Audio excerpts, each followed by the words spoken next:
yaitu menjalankan segala perintahnya dan menjauhi segala larangan.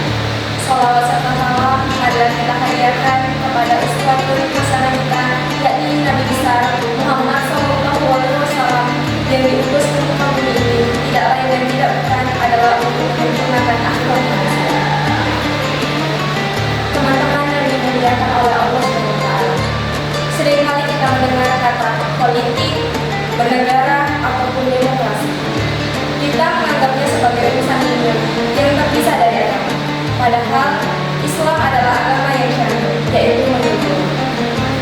Islam tidak hanya mengatur bagaimana kita rukuk, sujud di dalam masjid, tetapi juga mengatur bagaimana kita bersikap ketika keluar dari pintu masjid, termasuk dalam kehidupan berbangsa dan bernegara. Oleh karena itu, tema dakwah kita pada pagi hari ini yakni akhlak bernegara dan demokrasi. Hakikat akhlak bernegara. Secara bahasa, akhlak berasal dari kata khuluq yang berarti orang lain tabiat atau perbuatan dan tekanan dalam hidup seseorang.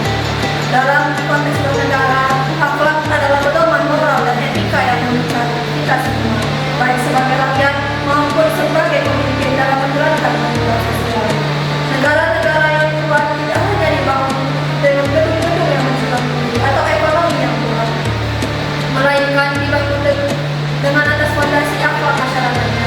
Akhlak bernegara menuntut kita untuk berlaku jujur dan adil, mengutamakan kepentingan umum di atas kepentingan pribadi, bertanggung jawab dalam menghormati hukum serta menjaga persatuan, dan menciptakan hubungan yang harmonis serta menjauhi konflik sosial. Yang kedua ada nilai-nilai demokrasi dalam pandangan Islam. Teman-teman sekalian, demokrasi menempatkan rakyat sebagai pemegang kedaulatan. Sistem ini memberikan hak berpendapat, kesamaan hak, serta ruang partisipasi aktif bagi seluruh masyarakat. Islam memiliki prinsip-prinsip luhur yang sejalan dengan substansi demokrasi yang sehat. Yang pertama adalah asyura atau musyawarah. Allah Subhanahu wa Ta'ala memerintahkan agar urusan orang-orang yang beriman diselesaikan melalui musyawarah. Musyawarah merupakan bentuk akhlak bernegara karena menghargai pendapat orang lain, menghindari sikap otoriter, dan menghasilkan keputusan yang membawa kemaslahatan bagi umat. Yang kedua adalah al-adalah atau keadilan. Demokrasi menuntut adanya persamaan hak tanpa membedakan suku, ras, maupun status sosial. Dalam Islam, keadilan merupakan perintah Allah yang mewajibkan yang wajib ditegakkan, baik oleh pemimpin maupun oleh seluruh rakyat. Nilai demokrasi, amanah, dan kebebasan. Prinsip berikutnya adalah amanah. Dalam sistem demokrasi, jabatan merupakan amanah dari rakyat yang kelak akan bertanggungjawabkan di hadapan Allah Subhanahu wa Ta'ala. Seorang pemimpin harus melayani rakyat, bukan meminta untuk dilayani. Sebaliknya, sebagai warga negara kita juga harus amanah dengan menggunakan hak pilih secara bijaksana, menjauhi suap, dan tidak menjual suara demi kepentingan sesaat. Selanjutnya adalah al-hidayah, yaitu kebebasan yang bertanggung jawab. Islam memberikan kebebasan kepada setiap orang untuk menyampaikan pendapat.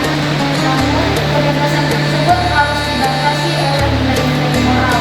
Kita tidak boleh menyebabkan tolak, fitnah, mencari-cari kesalahan orang lain, atau memicu permusuhan yang dapat merusak persatuan dan berdua. Demokrasi tanpa akhlak adalah penghancuran. Hadirin yang dirahmati Allah, apa yang terjadi apabila demokrasi dijalankan tanpa tuntutan akhlak? Demokrasi dapat berubah menjadi sarana penyalahgunaan kekuasaan, suburnya politik, uang, fitnah, provokasi, dan konflik sosial yang merugikan masyarakat. Oleh karena itu, sebagai masyarakat kita harus membangun kesadaran politik yang sehat. Sampaikan kritik dengan cara yang santun, konstruktif, dan berdasarkan fakta. Jangan mudah terprovokasi oleh berita bohong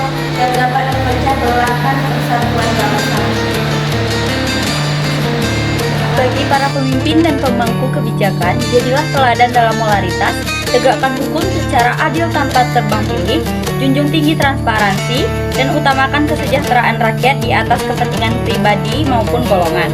Sebagai penutup, marilah kita berdoa kepada Allah Subhanahu wa Ta'ala agar senantiasa melimpahkan rahmat dan keberkahan bagi negeri kita tercinta.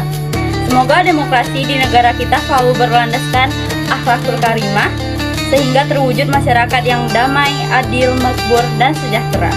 Akhir kata, saya ucapkan wassalamualaikum warahmatullahi wabarakatuh.